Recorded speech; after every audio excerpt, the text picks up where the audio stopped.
यह कहानी सुनने के बाद शायद आप रात के 3:13 पर घड़ी देखने से भी डरेंगे।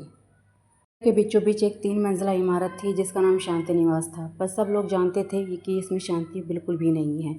उसी शहर में रवि नाम के एक लड़का काम करने के लिए आता है और उसमें एक कमरा किराए पर लेता है। जो मकान मालिक होता है वो रवि को चाबी देने से पहले कहता है कि कमरा नंबर 13 के पास बिल्कुल भी नहीं जाना, और वो उसे सख्त हिदायत देता है। पर रवि उस पर हंसता है और अपने कमरे में चला जाता है। रात के कुछ टाइम हुए होंगे कि रवि अपना फ़ोन देख रहा था, तभी तेज़ हवाएं चलने लगी और उसकी खिड़की पर दस्तक हुई, साथ ही पर्दे हिलने लगे। यह देखकर रवि बहुत डर गया। वो पूरी रात डरा और सहमा बैठा रहा। अगली सुबह उसने अपने अड़ोस पड़ोस में पूछताछ की तो लोगों ने कुछ नहीं बताया। घबराकर सब लोगों ने बात टालने की कोशिश की। इससे रवि को शक और भी गहरा हो गया। अब अगली ही रात को दूसरी ही रात 3:13 पर रवि की आँख फिर से खुल गई। उसने देखा कि शायद कोई ऊपर की मंजिल पर कोई किसी चीज़ को खींच रहा है। उसे देखने के लिए वो हाथ में टॉर्च लेकर और ऊपर की तरफ बढ़ने लगा तो वो पहुंचा 13 नंबर के कमरे के बिल्कुल ठीक सामने।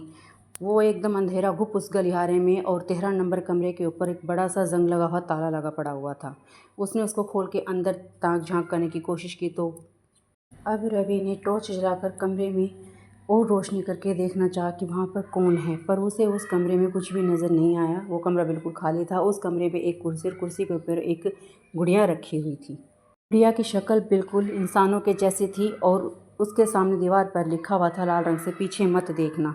यह देखकर रवि बहुत कांप गया। वो धीरे धीरे उस गुड़िया के पास गया और उसने जैसे ही पीछे पलट कर देखा तो एक सफ़ेद साड़ी में एक बूढ़ी औरत उसके सामने खड़ी हुई थी।